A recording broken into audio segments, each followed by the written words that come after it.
think that's the fundamental purpose, economic purpose of lockdowns, to prevent hyperinflation from happening.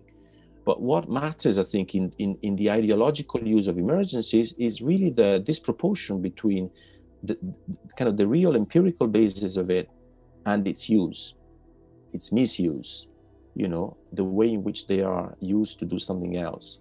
And I think that COVID is a very, very, very obvious example of that. But I think emergency capitalism started maybe 20 years ago.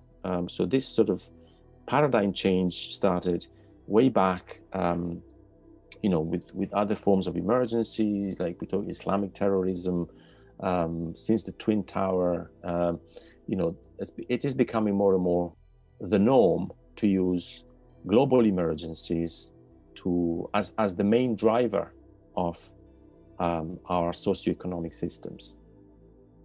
A nép jóléte mindig is a zsarnokok alibije volt, és további előnye, hogy a zsarnokság szolgáinak jó lelkiismeretet biztosít. Írja Albert Camus, a híres 20. századi francia író és filozófus. És ahogy ez igaz volt a múltban, sajnos igaz a jelenünkben is, ezért döntöttem úgy, hogy ezzel az idézettel indítok, ugyanis egy véleményem szerint nagyon fontos beszélgetést hoztam nektek, ehhez kapcsolódik ez az idézet is, amiben a vendégem Fabio Vighi, professzor, aki remekül összefoglalja a COVID-narratíva mögött megbúvó valódi okokat, ami nem csak közgazdasági vagy pszichológiai jellegű, és kifejezetten is határozottan nem egészségügyi jellegű, ahogy erről a múltban már szerintem bőven beszámoltam, hanem egy rendkívül komplex kérdéskör. Úgyhogy a mai podcastben a pénteken vele készített beszélgetésemet hallhatjátok, láthatjátok, egy rövid kiegészítéssel általam a felvétel után, úgyhogy helyezd magad kényelembe, és add át magadat a vasárnap esti információ özönnek. Nem mozdulj sehová, már is indulunk.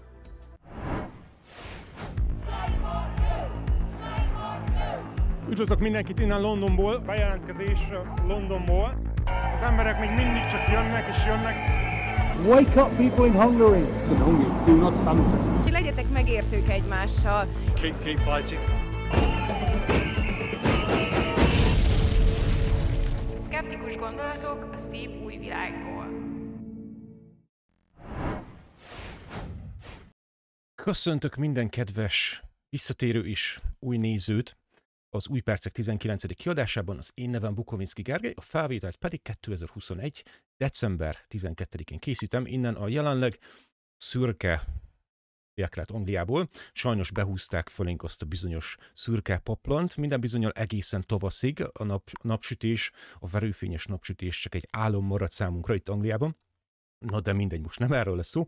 Nagyon köszönöm a biztató szavakat mindenkinek, elképesztő mennyiségű üzenetet kapok továbbra is, úgyhogy igyekszem frissen kezelni a helyzetet, és üdén és válaszolni mindenkinek, ahogy időm engedi. Úgyhogy elnézést kérek, hogyha esetleg elmaradtam ezzel, és nagyon köszönöm továbbra is a támogatást, és visszamenőleg is mindenkinek, akik hozzájárult, hogy tudjon folytatni a munkát teljes erőbedobása. Számos aspektusáról beszámoltam a 2 éve zajló őrület, hátterében megbúvó folyamatoknak, és talán a legfontosabb része ennek a pénzügyi vagy közgazdasági rész, és fontos tudnunk, hogy ez miként kapcsolódik mindahhoz, amiről a korábbi videókat készítettem az elmúlt hónapokban, hogyan kapcsolódnak a különböző gazdasági érdekek, különböző iparágok egymáshoz, és miként támogatják egymást, ezek az érdekek hogyan egyeznek meg, és hogyan volt lehetséges az, hogy idáig jutottunk globálisan országoktól függetlenül. Nagyon nehéz egyébként felderíteni, ezt meg kell, hogy jegyezzem, nagyon nehéz felderíteni, hogy pontosan mi is történik a színfalak mögött, és amit mindenkinek véleményem szerint nagyon fontos érteni a Covid narratívával kapcsolatban, az, hogy az időzítés egy kulcsfontosságú kérdés. Az időzítése ezeknek az érdekeknek, az érdekek találkozásának, és egy hanyatlóban lévő gazdaságnak az időzítése, mondjuk így, feltételes, hogy idézőjelben időzítése a gazdasági válságnak. Na de erről mindjárt többet. 2019-2020-ról van szó, egy új időszakot jelöl ez a 2 év, az emberiség történelmében véleményem szerint, és ennek egyik oka a nagyütemű technológiai és informatikai fejlődés, ahogy erről szintén beszámoltam, nevezzük fejlődésnek. Amire hosszú ideje egyébként szeretnék rávilágítani a videóimban, mert ez lenne még egy nagyon fontos aspektus annak, ami most történik, amit most láthatunk, ez a bizonyos transformatív vagy transformációs átalakítás, ez a bizonyos transformációs folyamat. Egy hanyatló gazdasági modellről van szó a globalizmus korában, egy új rendszerért kiállt ez a bizonyos hanyatló gazdasági modell, és emellett persze itt a génmanipuláció, az automatizálás, és mindennek a gyökere pedig ugyanabból az ideológiából táplálkozik, amiről már olyan sokan írtak a történelem során, mégpedig egyesek azt képzelik, hogy ők arra születtek, hogy mások felett uralkodjanak. És egyébként abban, hogy idáig eljutottunk, véleményem szerint mindannyian hibásak vagyunk. Az egész emberiség hibás ebben, mert engedünk a félelemnek, mert nem szánunk elég időt arra, és pontosan nincs türelmünk ahhoz, hogy megértsük, mi is ez a világ, ami körülvesz bennünket, hogyan is működik az, és valahogy én azt látom, hogy instant válaszokat keresünk nagyon komplex kérdéskörökre. Sajnos én ezt látom az egyik nagy problémának. Úgyhogy először érkezzen az interjúm Fabio Vighi professzorral, aztán a podcast végén még meg fogok mutatni némi kiegészítő anyagot, amire a beszélgetés során nem volt idő, időzítenem kellett a beszélgetést, egy szűk korlátot kellett szabnom, ugyanis le kellett fordítanom még a felvételt, egész tegnapot ezzel töltöttem, ma reggel ellenőriztem, úgyhogy ha valami apró elírás történik, akkor előre is bocsánatot kérek. Szóval hoztam némi kiegészítő anyagot, egyéb aktualitást is az érdeklődőknek, úgyhogy mindenképp maradjatok a felvétel végig, ott is lesznek még információk. A beszélgetést egyébként felirat nélkül angolul is fel fogom tölteni, mindenhová reméljük, hogy YouTube is engedi, nem fogja letörölni. Elvileg ez nem egészségügyről szól, gyakorlatilag nem egészségügyről szól, elvileg nem kellene, hogy probléma legyen YouTube-on. Szóval fel fogom tölteni YouTube-ra és Facebookra is. Nektek, illetve azoknak, akik kérték már sokszor, hogy angolul is töltsek fel videókat, hogy a saját videóimat fordítsam le angolra. Sajnos erre nincsen időm, de sokan, akik külföldön éltek, szeretnétek ezt megmutatni ott élő ismerősöknek, barátoknak. Úgyhogy úgy gondolom, hogy ez egy remek összefoglaló lesz. De többet nem is mondanék erről, lássuk a felvételt, és bízom benne, hogy segít nektek megérteni jobban, hogy mi történik. Ne én mondjam el, hanem valaki olyan, aki szerintem nálam sokkal rátermettebb erre. Lássuk a felvételt. My guest is Fabio Vighi, who is a professor of Italian and critical theory at Cardiff University, and in my opinion, he is a brave academic, one of those rare academics these days, unfortunately, who questions the COVID narrative. And why I'm saying this, it will be obvious in just a moment. His recent papers include the central bankers, long COVID, an incurable condition, a self-fulfilling prophecy, systemic collapse and pandemic simulation, Slavoj Žižek, emergency capitalism and the capitulation of the left, from prolegomena to a Franciscan capitalism, homo pandemicus, COVID ideology and panic consumption, the absent cause, time, work and value in the age of coronavirus, COVID-19 as a symptom, notes on the production of a virus. I will link to Professor Vighi's works in the description, and they are a must-read, people. I'm telling you, he knows his stuff, so please read them all. Fabio, welcome, and thank you so much for accepting my invitation, and thank you for taking the time to have a chat with me about your work. My pleasure. It's really great to be here. Right, so just going through some of your papers, it strikes me that your academic work seems to be one that incorporates many different various fields of research, such as philosophy, psychology, sociology, media, and economy as well, which is a huge wealth of information from Marx and Hegel through Lacan and Pasolini all the way to Larry Fink and Augustine Carstens. I mean, it's a huge wealth of information, and the reason why I'm saying this is that someone to really understand what is happening, I think needs to look at different aspects of the COVID narrative. And as early as March 2020, you wrote about what lies behind the narrative. And since then, we are basically globally steering in a direction that is by no accident. In this 24th of March article, you write, capitalism, i.e. its blind, anonymous and brutally compulsive production dynamic is running out of rabbits to pull out of its hat when confronted by crises or viruses it generates. And in a later article, you name this process a coming dystopia of authoritarian capitalism. Mm. So can we start by addressing what you call a pandeconomy and self-fulfilling prophecy or crisis of contemporary capitalism by going through some of its main characteristics? Maybe a timeline of events would be helpful to the viewers to understand this. Right. Okay. I think I'm looking at what's going on more and more in systemic way. So as a sort of system that is following a certain trajectory, and it's almost like coming to the end of this trajectory, but it's kind of desperately trying to stay afloat. And my basic elementary argument is that it can only stay afloat or continue to exist as a system based on profit making and so on, only by turning authoritarian, right? I think this is something that quite a few people have realized by now, that there is this almost inevitable authoritarian paradigm shift going on at the moment, where we're going from a liberal democratic type of capitalism based on kind of utopia of consumerism and so on and so forth, towards I would say, authoritarian stroke totalitarian system where capitalism will survive, and that's the kind of paradox, only through more and more sort of draconian forms of biopolitical control, and also obviously a type of control, monetary control as well, control that has to do with the economy. And that's the sort of paradox. So I think it started, starting, maybe we should start from 2008, because that's where we had the first big crisis of recent times, the big potentially destructive crisis, a terminal crisis, which was a kind of liquidity trap that already told us that the financial system, which is the driving force behind the economy today, right? We need, first of all, to keep in mind that, we think of classical capitalism, and that is something that doesn't really work any longer. So in old sort of traditional capitalism, we had the basis of capitalism was the real economy. That's where most of the wealth was produced, as it were. And if you like, the financial system was a kind of appendix to that, right, on top of that. Whereas now this situation is the exact opposite.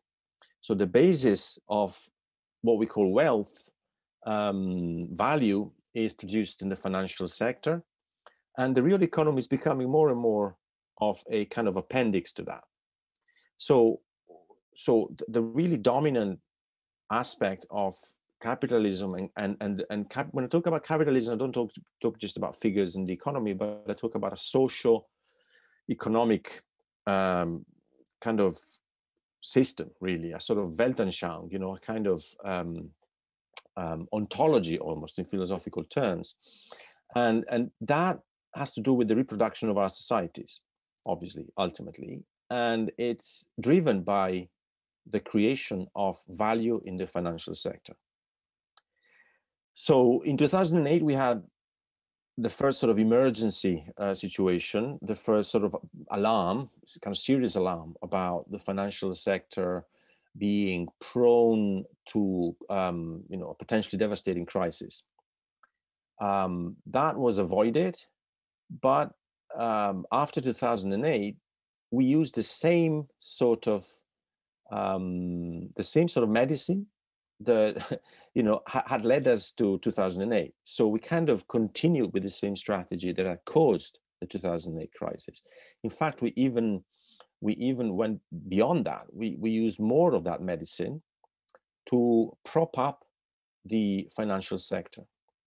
So from 2008 up until 2019, we had a financial sector which was really kept going, constantly propped up by QE, what we call QE, quantitative easing. So fundamentally, money that is injected into the system, created out of nowhere by the central banks, and injected to the system as a series of purchasing programs, basically, buying assets from the system that injects money into the system, and the main function of that is to keep interest rates low, so nailed to near zero levels, which means that that is basically cheap money is available to speculators in the financial sector. They can use that cheap money for their speculations, and the whole system continues to grow, right? So we've seen that financial sector after 2008 effectively growing through artificial injection of money from central banks, through quantitative easing and so on. So to me, that's the starting point. That after the lesson that we should have learned of 2008, of course, we learned nothing, because we continued exactly in the same way, and that's it. And so that system inflated more and more continuously, right, for 2008. Then it came to a point where the Fed, the U.S. central bank, started tapering. So in 2017-18, they started reducing the amount of money injected into the system, because they thought that it was getting out of hand. The bubble was growing far too much, and that eventually caused the 2019 liquidity trap in the repo market, which is a specific financial market, very important, where lots of money is exchanged on a daily basis. I won't go into the details. It was September 2019, right? September, mid-September, I think, not long before COVID. So that repo market was potentially catastrophic, right? Potentially catastrophic.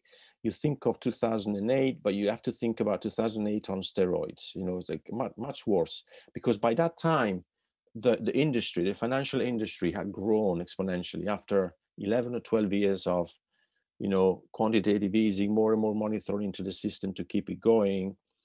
So in a sense, the management of that crisis would have been very, very problematic. And what I discovered is that already in the summer of 2019, the main actors, what I call the main actors, so the Federal Reserve and even the BIS, the Bank for International Settlement, which is the central bank of all central banks based in Basel, in Switzerland, very powerful historically as well. There's a very interesting book on it. They knew that something was going to happen very soon, right? That they call it a very a downturn in the financial sector, and the BIS said explicitly that we needed to find ways to isolate, quoting, right, the real economy from a downturn in the financial sector. And then BlackRock, the well-known management fund, asset fund, the most powerful fund in the world at the moment. So if you can think of a kind of international government or transnational government, think of BlackRock and others like Vanguard. Or, private investors. Private investors, basically managing huge amounts of money, like well beyond, I don't know, the GDP of single states. So these guys were alerting the Fed that they needed to do something to prevent disaster from happening. And then, as they predicted, we had this repo market crisis in 2019, right? So I'm not sure now. I don't really have all the information. Nobody has them, but I'm not sure the extent to which this incident or accident in the financial sector was, to an extent, a controlled accident, right? That they because if you think about it, if you know that an accident is going to happen, it's much better if you prepare in advance for it, right? So if you know that the financial sector is overstretched, that sooner or later, this flammable material is going to explode, then it's much better if you call the ambulance before and prepare prepare the cure in advance, prepare some kind of way of dealing with it. Well, let's suppose it was an accident. We're slowly getting to the COVID, and we'll get there. So this thing happened in 2019 for one way or another. I won't go into the details, but there was massive liquidity trap, and something had to be done straight away.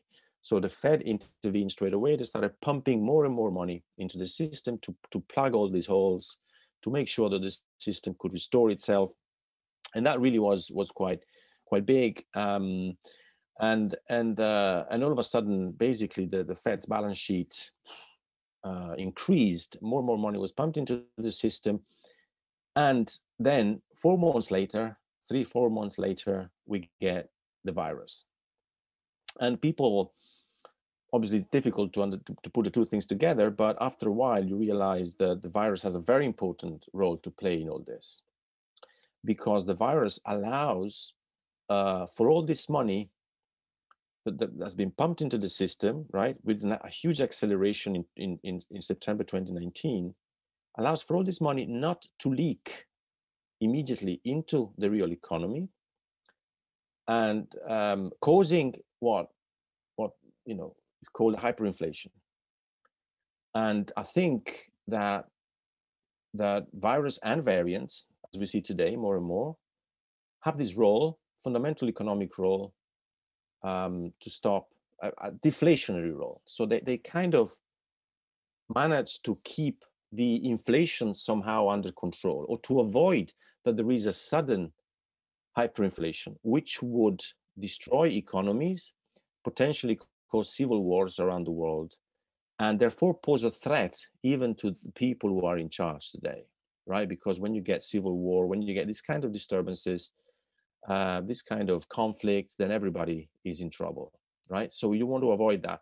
I think what the people who are in charge want to avoid more than anything else is that people end up with empty stomachs. You don't want that phase where people really have nothing, and they would do anything, So basically, there were viruses. Historically, there have been always with us, and they just basically what you're saying is they grabbed this moment, they pumped up the media hype around this virus, and basically just wanted to put the economy in a coma state. Right, a kind of artificial freeze it. sort of induced coma, where to avoid any potential hyperinflation.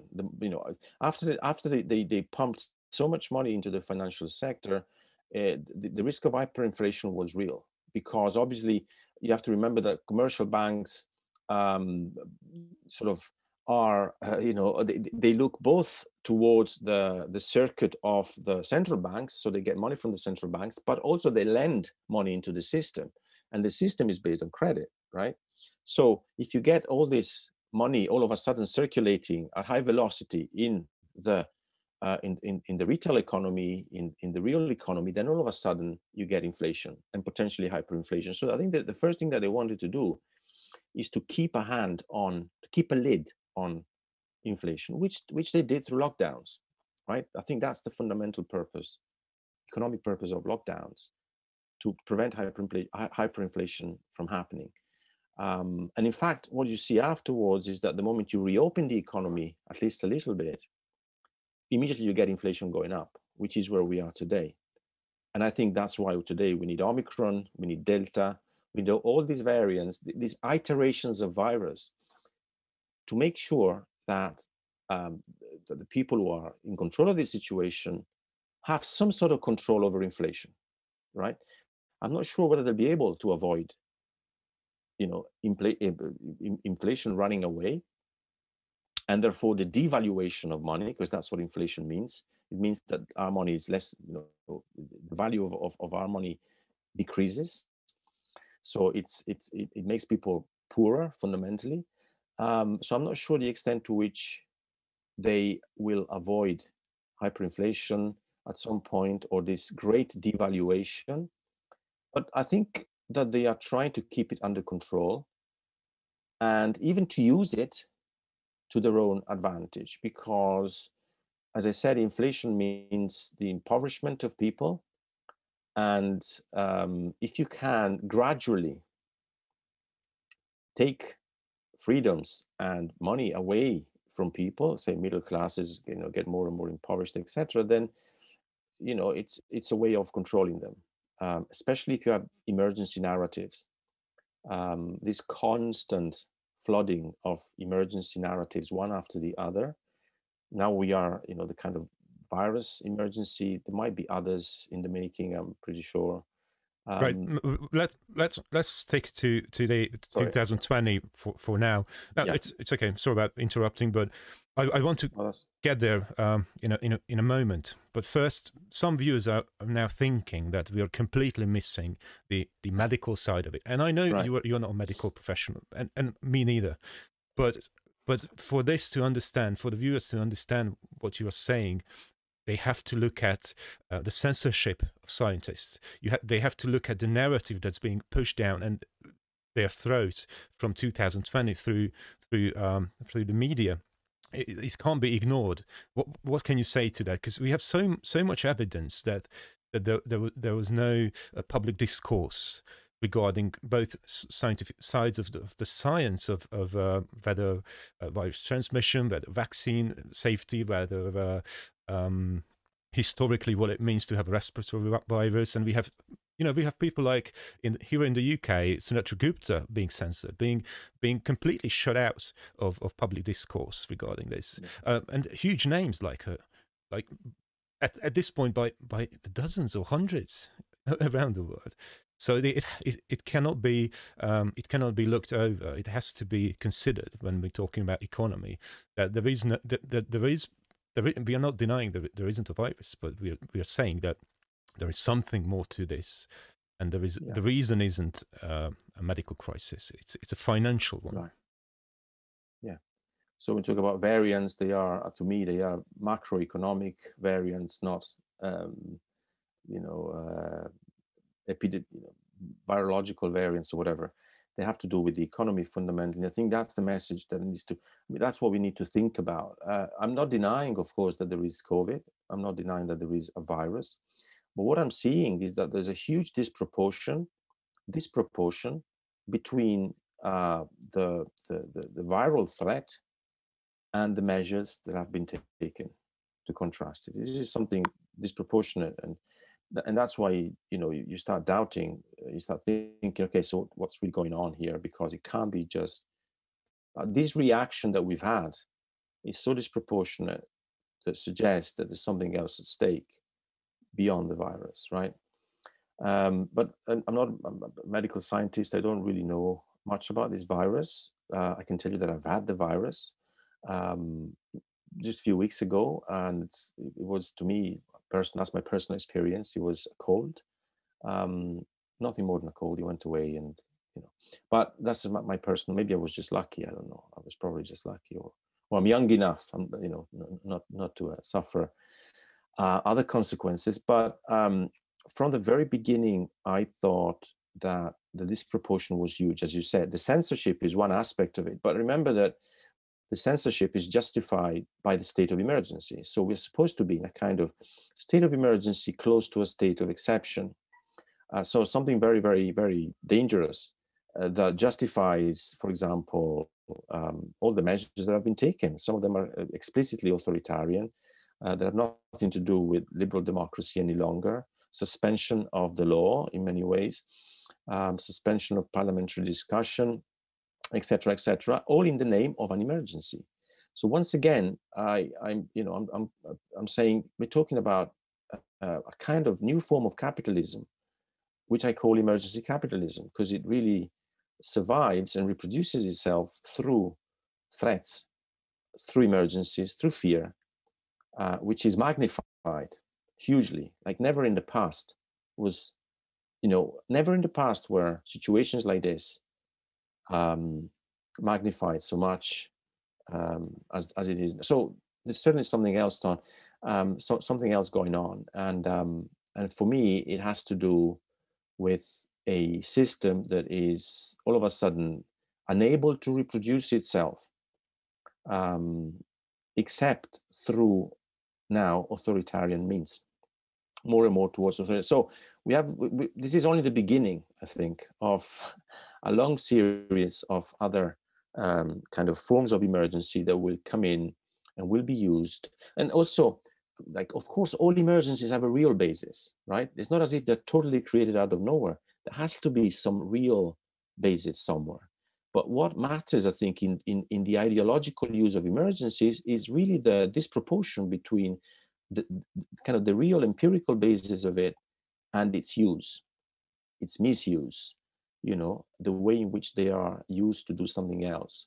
And I think that COVID is a very, very, very obvious example of that. But I think emergency capitalism started maybe 20 years ago.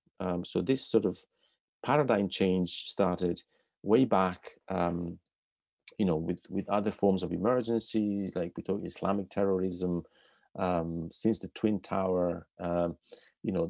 It is becoming more and more the norm to use global emergencies as the main driver of our socioeconomic systems. Right, especially in the US, we've seen in the last couple of decades, as you say, probably since the end of the 90s, fiscal policy being dominated by monetary policy, and fiscal policy is basically controlled by the public in theory through governments, and monetary policy is by private bankers. And there has been a sort of switch towards that. And as you say, it's and I like the way you phrase it. It's an emergency economy right now, and maybe it's a transition. That's my assertion anyway. That it's a transition towards something different. And we, when we see people like Larry Fink, who is the head of BlackRock, saying, I think in 2011, markets like totalitarian governments, or just a few weeks ago, Jerome Powell said, and I quote, "Over time and on the long run, the US federal budget is on an unsustainable path, meaning that the debt is growing meaningfully faster than the economy." The UK Global Justice Now reported a few days ago, on the 7th of December, and I quote, "Omicron variant made 10 billion in a week for top Moderna and Pfizer shareholders." So basically, and that's my opinion, and I'm interested in your reaction to that. Basically, we're seeing a neo-feudalist society in progress. We were seeing a two-tier society via digital IDs and digital CBDC, central bank digital currencies. Digital currencies, Yes. What do you think? I think that I think we need to look at the big picture once again. And I think we are, for about maybe 40 years, we've been living in a society that is more and more unable to reproduce itself through wealth generated out of investment in labor, right? So that kind of more traditional forms of capitalism, which worked for a while, and which seem to sort of overlap nicely with liberal democracy, because, of course, people were in work. There was more work for everybody, and the system was able to reproduce itself through that sort of dialectic between capital and investment in work, right? Producing profits, producing surplus values, producing wealth for the society through the fiscal policies, etc. I think that system has entered, has sort of hit its limits, internal limits, more or less towards the end of the 70s, beginning of the 80s, with the automation, the sort of the great sort of third industrial revolution, digitalization, microelectronics, that has kicked in, has accelerated the kind of automation of production, which has progressively eliminated more productive work than it was able to reabsorb into the system. So that also meant that capitalism has increasingly sort of made it difficult for itself to create surplus value, new surplus value. And that explains, I think, why capitals were more and more investing in finance than in the real economy. And, it's been since the 90s that this phenomenon has become pretty apparent, that the financial bubbles were inflating more and more, whilst the real economy was sort of deflating. And I think that's the fundamental cause, systemic cause, that we should keep into consideration when thinking about emergency capitalism. So the question is now, how can the system then continue to reproduce itself? As I said, only by authoritarian means. And I think the end game for these people, or for a system that wants to, thinking about the anonymous system, a system that wants to reproduce itself is by creating a sort of monetary slavery, right? If you think about it, less and less people will be in employment. There needs to be levels of consumption because we're still within capitalism. So these people have to be looked after somehow. I mean, sorry to interrupt. There will be less employment due to technology, automation technology, right? Because there's no way we can stop this. Fourth industrial revolution, artificial intelligence. It will be more and more difficult for the next generations to find any form of meaningful employment. So their work will be less and less productive of value, of surplus value, of wealth for the capitalist system itself. And that's the reason why capitalist system develops through the financial system. So the financial system becomes the dominant aspect of our economy. But that also means that more and more people will be redundant. Humanity will become obsolete in many ways, right? And but the system will have to find a way to accommodate that. And one way, I think the bankers are already saying it all over the world, central bankers, they're saying CBDCs, right? CBDCs means full control of digital currencies, digital money, basically, that will allow central bankers to, I mean, for example, somebody like Augustine Carstens, the head of the BIS, I said it explicitly. We have the technology to implement this. We have this blockchain technology, which will allow us to have full control over how money is spent. And of course, digital money makes that possible. So the moment you got a lot of people out of employment, or in forms of underemployed, let's say, you can implement a UBI system, or a universal credit system where you make sure that these people are given the means to consume and to survive, but of course the other side is that they won't have much freedom to do what they want with this money. They will be controlled by by those who give them the digital money, and of course in a world without cash it's easier to do. Without physical cash, of course, it's easier to do because you can link it to a technological system that allows you to do it. And so I think that's the end game, but I'm not sure whether they'll be able to get there, right? I mean, that's the other big question. I hope not, and I'm pretty sure there will be a lot of conflicts and a lot of resistance to that being put into action. Also, because we shouldn't forget that there are conflicts amongst these people. They're not just like a kind of unified voice. So they're constantly competing with each other. And there are, of course, a lot of common interests as well. I think a lot of decisions are made on the basis that there are some common interests. But at the same time, there is conflict, and there are forms of resistance from below, which also will probably pose some kind of challenge to all these measures being implemented. What do you think? What do you think? How should we challenge it? What should people do? What can we do? What sort of what alternative system would be able to work if not this kind of capitalism that we are witnessing right now? I think it's very difficult to say. I think the first step is to become kind of critically aware, to kind of gain some sort of critical awareness of what's going on, and that's, I feel like, is what I'm trying to.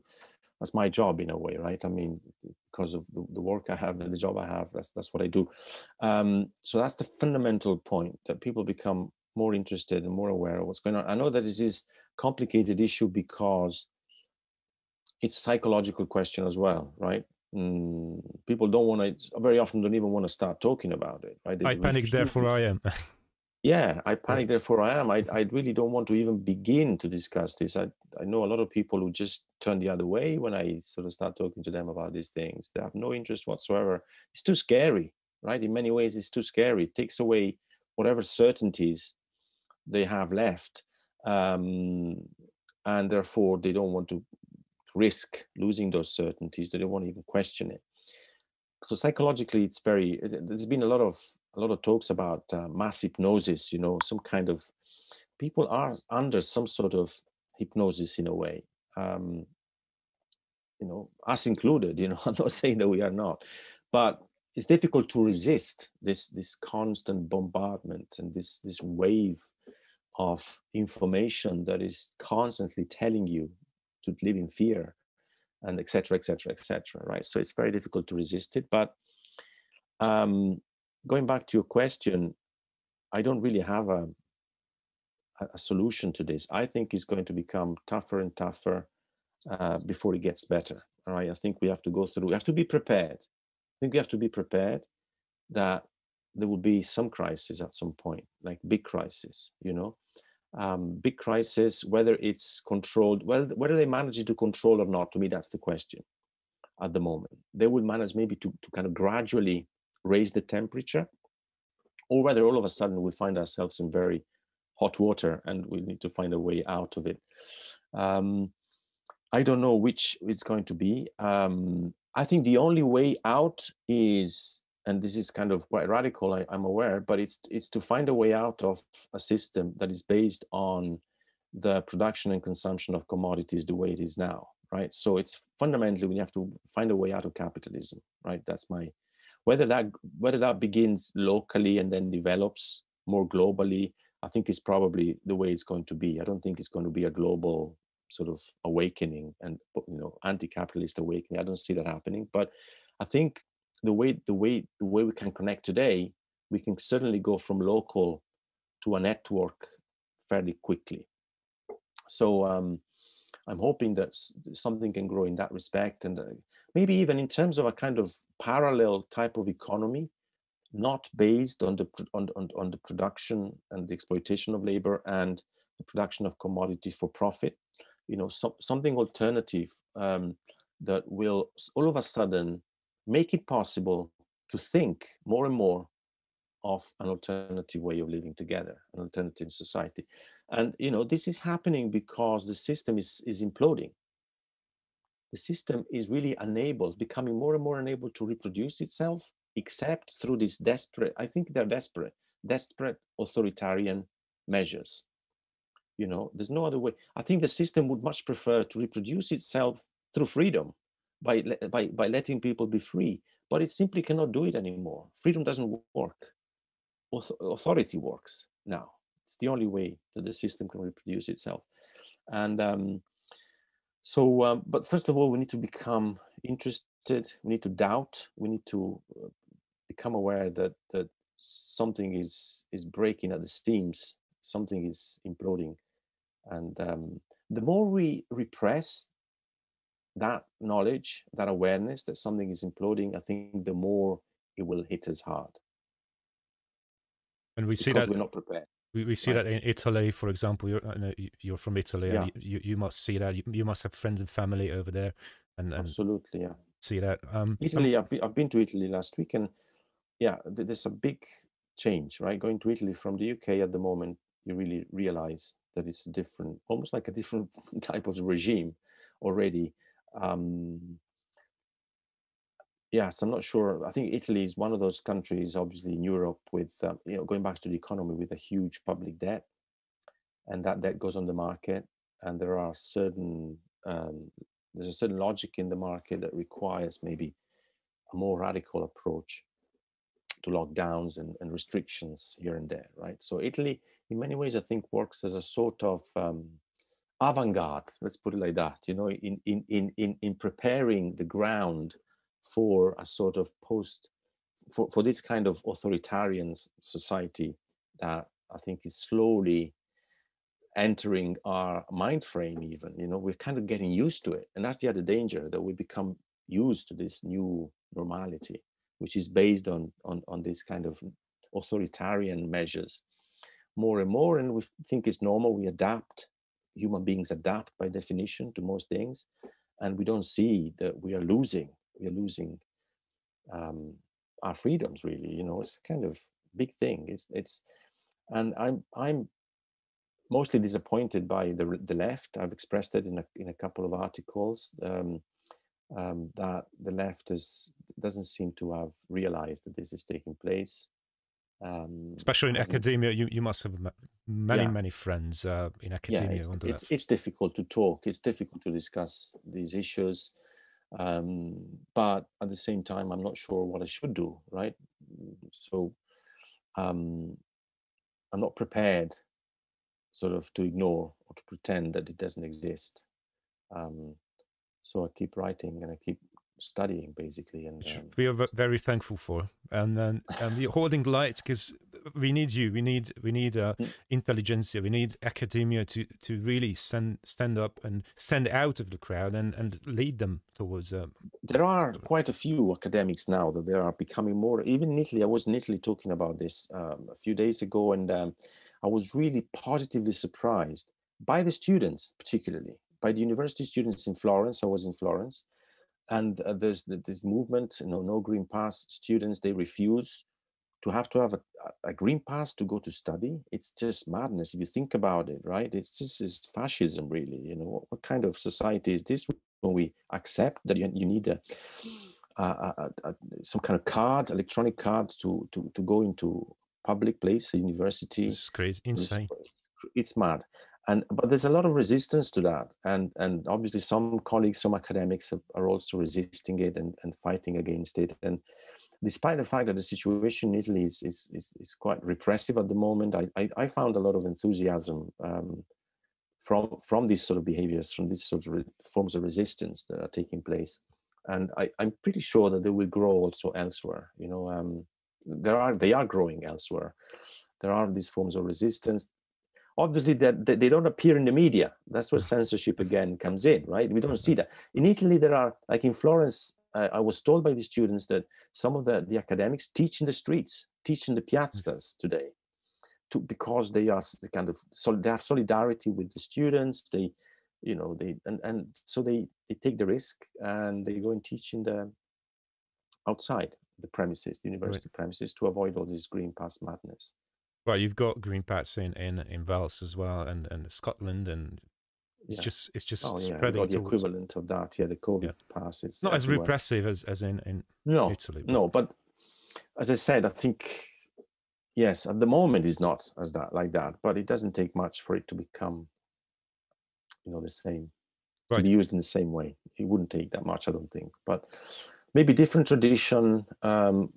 Prevents it from becoming what it is in Italy straight away. Maybe different, a more liberal tradition, perhaps. I don't know. But I don't think, fundamentally there's a huge difference. Although, again, there are conflicts. Some countries are less likely to adopt these things straight away. There will be some resistance even at that level. And that, again, is something that we need to work on in terms of preventing the kind of global wave of authoritarianism to take over. I'm pretty sure of that. Let's hope for the best, and I will keep my eye out for your next article. And thank you so much for being here. And I hope to speak to you soon again.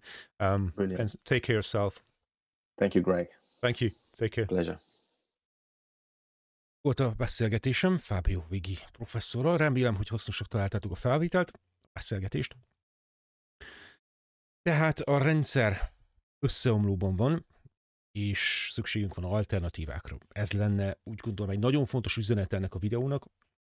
Ahányan vagyunk, annyiféleképpen képzelünk el megoldást, vagy alternatívákat a jelenlegi rendszerre, de gondolom, hogy nem lesz választásunk, és nincs hová menekülni. Ezt mondom azoknak, akik úgy tervezték a jövőt, hogy elmenekülnek. Ez az én véleményem, és ez vitatható. Én úgy gondolom, hogy nincs hová menekülni, és nincs is értelme elmenekülni, ugyanis ez a mi harcunk jelenleg, és a harcnak egészen más formáit kell adaptálnunk, hogy véleményem szerint, hogyha meg szeretnénk nyerni ezt a háborút. Rendben, de majd erről egy másik alkalommal. Tehát a biológia és a technológia konvergenciája az elmúlt évtizedekben már folyamatban volt. Egyáltalán nem egy új jelenségről van szó, hogy arra már egyébként beszámoltam, a transhumanizmus sorozatom tulajdonképpen erről szólt, számos dokumentummal. Már a 90-es években komolyan ezt fontolgatták, az ember és technológia konvergenciáját. Erről beszámolt a kanadai és az Egyesült Királyság kormánya is különböző dokumentumokban. az ember technológiai kiegészítésről, augmentációjáról van szó egészen pontosan. Több iparág és pénzügyi érdekelség, például a Vanguard és a BlackRock, ahogy a beszélgetésünk során is szó, ahogy erről szó volt a beszélgetésünk során is, az általuk menedzselt befektetések és az ő befektetőik konvergenciája, mondjuk így stílusosan, a konvergenciáról is szó van, így 2021-ben, és kezdve egészen a Covid hisztériával, rengetegen meggazdagodtak ebből a krízisból. Milliárdosok, valami 500 új milliárdosunk van, ha jól tudom, világszerte. Erre ne hivatkozzon senki, ha jól emlékszem. Rengeteg, elképesztő. És ez a kétszintű társadalom, ez a hatalmas társadalmi különbség leküzdhetetlennek tűnik, véleményem szerint, ebben a jelenlegi kapitalizmusban. És természetesen Wall Street megmentéséről is szó volt, ahogy 2008-ban is szó van jelenleg. Tehát még egyszer nagyon röviden szeretném összefoglalni, ezzel lezárva ezt a témakört. Először is 3 nagyon fontos szempontja van ennek, illetve okozója van ennek a jelenlegi helyzetnek. Az első az eugenika, hogy csak leegyszerűsítem azt, amiről a professzor is beszélt, amire egyébként részben nem is tudtunk kitérni, de amiről én beszámoltam, hónapok óta beszámolok. Tehát az eugenika egy nagyon fontos szempont, transhumanizmus más néven, például génterápiás kísérletezések, születés és halálozás szabályozás az új világnak megfelelően. Ennek a mondjuk így nem kidolgozott új világnak, de mondjuk új világ, mint következménye a jelenlegi bukásban lévő rendszernek, amit próbálnak húzni, nyúzni, és a lehető legtöbbet lenyúzni, legtöbb bőrt lenyúzni róla, bizonyos érdekek. Továbbá második a gazdasági átalakítás folyamatos krízisek által, most erről volt szó, például Covid, nemzetközi konfliktusok, klímavészhelyzet, újabb és újabb válságok sorozata, variánsok és egyéb őrültségek. És a harmadik pedig a digitális igazolás. Ez igazán az eugenika és a gazdasági átalakításhoz, pontosabban ez a 2 szempont magába foglalja ezt a harmadikat. Én azért külön venném, mert egyébként mind a 3 szorosan összefügg egymással, és igazán nem is elválaszthatatlanok. 3 halmaz, amik konvergálnak, amik találkoznak bizonyos pontokon, és szorosan összefüggnek, és egyformán fontosak. Szóval én ezt a 3 szempontot különböztetném meg, csak hogy nagyon-nagyon leegyszerűsítsem azoknak, akik mondjuk kicsit nehéznek tartják ezt a sok-sok információt megemészteni. Szóval ez az én álláspontom minden esetre.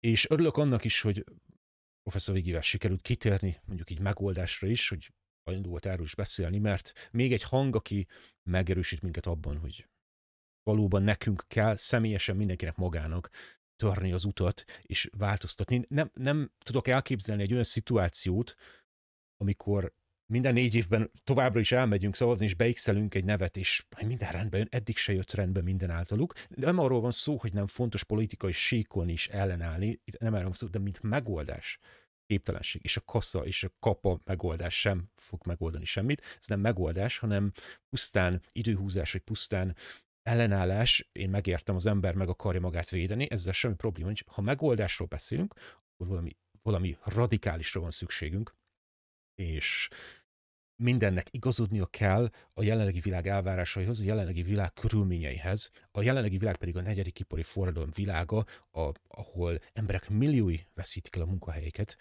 folyamatosan is fogják is a következő években.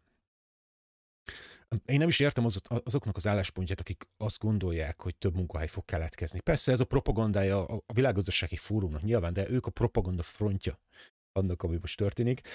Igazán a hátterében, még egyszer mondom, nagy befektetői csoportok vannak, BlackRock, Vanguard is, meg egyébként is gazdasági érdekek úgy általánosan. Mutatnék néhány példát arra vonatkozólag, hogy tényleg valami nagy dolog következik. Például itt egy remek cikk, a nyár folyamán Brazília megduplázta aranytartalékát, az indiai jegybank is szintén ezt tette egyébként. Itt láthatjuk a címet is, hogy brazil arany tartaléka közel 100%-kal megnövekedett 3 hónapon belül a központi bankjuk által. Másik cikk Indiával kapcsolatban, a Business Standard, India központi bankja szintén rekordmennyiségű aranyat vásárolt idén, és nekem személyesen ezek a jelek azt mondják, hogy valami nagy dolog fog történni hamarosan. Talán az emberek, vagy a bankárok mondjuk így kevésbé bíznak a petrodollárban, annak a válsága is várható.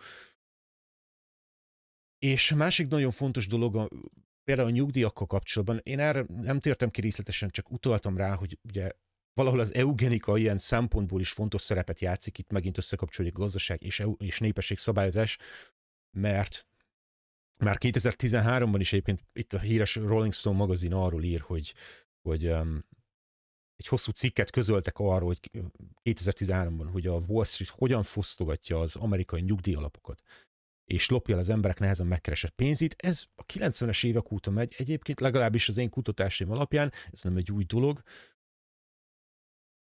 Borzasztó hosszú cikk, ajánl mindenki figyelmébe, a videó alatti leírásban meg fogom adni a linkét, ha valakit érdekel, de hát ilyet olvasni lehetett azóta is. Ezt csak azért hozom fel példaként, mert hirtelen ezt találtam, mint egy ilyen jól ismert példát. Úgyhogy ez a jelenség jelenleg egy szándékos dolog, nem összeesküvés elméletről van szó, és önmagában nem egy összeesküvés. Vannak bizonyos pénzügyi befektetési csoportok, és ezek dominálják Wall Street, tehát a tőzsdét, és egyszerűen a pénz mozgatásával képesek hullámokat generálni, súlyos válságokat előidézni. Akár, nem mondom, hogy ők idézték elő, a professzor is ezen a véleményen van egyébként, hogy egyfajta szándékosság történik, de bizonyítani annál nehezebb. Szóval ezért is tereltem a beszélgetést kicsit más irányba.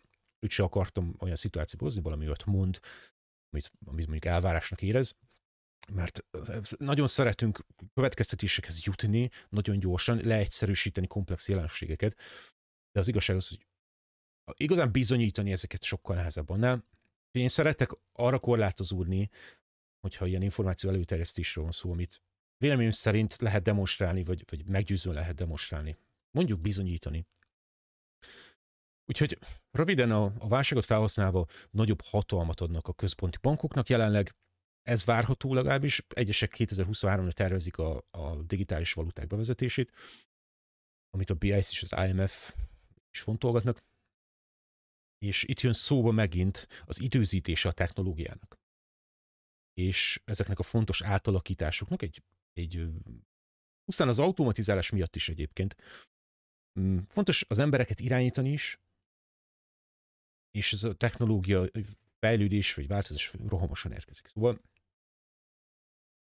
Szóval ez lenne röviden, vagy hosszan, nem tudom, ez nézőpont kérdése, ez a komplex dilemma, amivel szembesülünk, és erről azért jó tudni szerintem, azért fontos ezeket a részleteket értenünk, hogy ne zsákutcákba jussunk, ha megoldásról van szó, vagy ne szaladjunk egy olyan vonat után, ami már régen elment.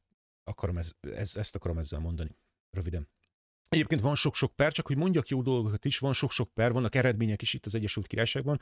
Nagyon elszaladt az idő, most már sajnos nem lesz időm arra, hogy erről beszámoljak. Jövő héten mindenképp erről be fogok számolni, ha nem felejtem el. Megpróbálom nem elfelejteni, készítek egy jegyzetet ezzel kapcsolatban.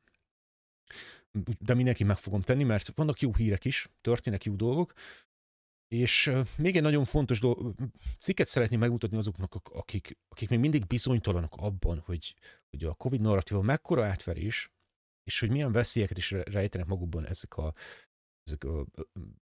egészségügyi beavatkozások, de önmagában a digitális igazolás is tulajdonképpen a rabszolgasorsukat jelenti. Itt láthatjuk a cikket. Igen, ez az a bizonyos cikk, ezt most nem mondtam, amit megemlítettem a videó közepén, hogy az Omikron mutáns 10 milliárd dollárt keresett egy hét alatt a Moderna és Pfizer felső befektetőknek. Azért ebbe is gondoljunk már be egy pillanatra, mert én tudom azt is, hogy rendszeres nézőm között van olyan, aki táfolja mindazt, amit mondok, elkeseredetten, könnyes szemekkel tiltakozik, hogy nem, ez nem lehet, ezek szentek, ezek csak segíteni akarnak az emberiségen, az összes bizonyíték ellenére. Én nem is értem, hogy élhetnek ekkora tagadásban. Hát itt egy újabb példa. És hallgattam ezzel kapcsolatban egy beszélgetést is, egy interjú volt a Pfizer vezetőjével, aki azt mondta, hogy megérdemlik a nagy profitot, ugyanis segítenek az emberiségen. Nem idéztem, röviden erről van szó. szerinte csodálatos dolgot tesznek az emberiségért, és megérdemlik a fizetést. Tehát ezt azért mondom, hogy ez az álláspontja azoknak a személyeknek, akik a másik oldalon vannak, akik még mindig rugdalózva, mint egy csecsemő pólyában ordítanak, hogy értsétek már meg, hogy meg fogunk halni. Na mindegy, én nem akarom ezzel vesztegetni az időmet, egyébként nem szoktam már ilyen vitákból belemenni. Ha valaki kíváncsi, kérdez és érdeklődik, akkor szívesen adok információt ezzel kapcsolatban, de az nagyon fontos, hogy újra és újra szembesüljenek ezekkel az anyagokkal, mert így rögzül az információ. Ebben viszont biztos vagyok. A pszichológiai oldala ennek ez, hogy ott bujkál hátul a fejükben, és valami történik az életükben, valami trauma esetleg, és akkor ehhez fognak majd nyúlni. Megmutatnám ezt a cikket, szerintem a Brownstone Institute intézet, már mutattam tőlük cikket, több mint 400 tanulmány található itt a kötelező Covid beavatkozások kudarcáról. Több mint 400 tanulmány található. Meg fogom adni ezt a cikket is a leírásban. Tehát itt azt írja 165 perces olvasmány. Tényleg. Elképesztő is mennyiségű információ. Ha jól emlékszem, múlt héten, vagy talán 2 heten mutattam az orvosok a tiszteletesért, és orvosok és egészségügyi dolgozók a tiszteletesért csoport linkjét. Feltettem az én weboldalamra is, engedelmükkel a linket. Elképesztő mennyiségű anyag található ott is. Itt van hozzá még adalék az angolul értőknek. Reális mennyiségű anyag. Szóval nagyszerű munka. Köszönjük. Úgyhogy köszönöm mindenkinek, hogy a chaten jelen volt, Judit, Orcsi, rendszeres visszatérő nézők, magyar csatorna és többiek. Nagyon köszönöm, hogy itt voltatok, és hogy hozzájárultatok a felvétel színvonalához. Aki szeretné látni, hogy mi történt a chaten, Odyssey-n megtalálja a videó alatt, kommentek formájában, időrendi sorrendben. Ne felejtsetek el feliratkozni YouTube-on, és mindenhol. A hírlevél az első, a hírlevél a szkeptikus weboldalon. Hogyha az a kis ablak eltűnik, nem jön fel többet, úgy van beállítva, hogy ne abajgasson senkit, egyszer feljön, aztán elsírja magát, és talán egy hónap múlva visszajön megint. Nincs rá érdeklődés, akkor miért legyen ott? De a videó, pontosabban a weboldal alján a hírlevél menüpontban, vagy a fiók menüpontban megtaláljátok a feliratkozás lehetőségét. Csak egy e-mail címet kell megadni, és egyenesen az e-mail fiókotokba érkezik. Sok hasznos tartalom, csak is hasznos tartalmat küldök, ezt megígérem mindenkinek, amikor feliratkozik, és ezt tartom is magamat. Nagyon köszönöm a megtisztelő figyelmet, a jövő heti viszontlátásra vasárnap 5 órakor pontban itt, addig is pedig mindenkinek sikeres tájékozódást kívánok, vigyázzatok magatokra is, és kitartást kívánok. Sziasztok!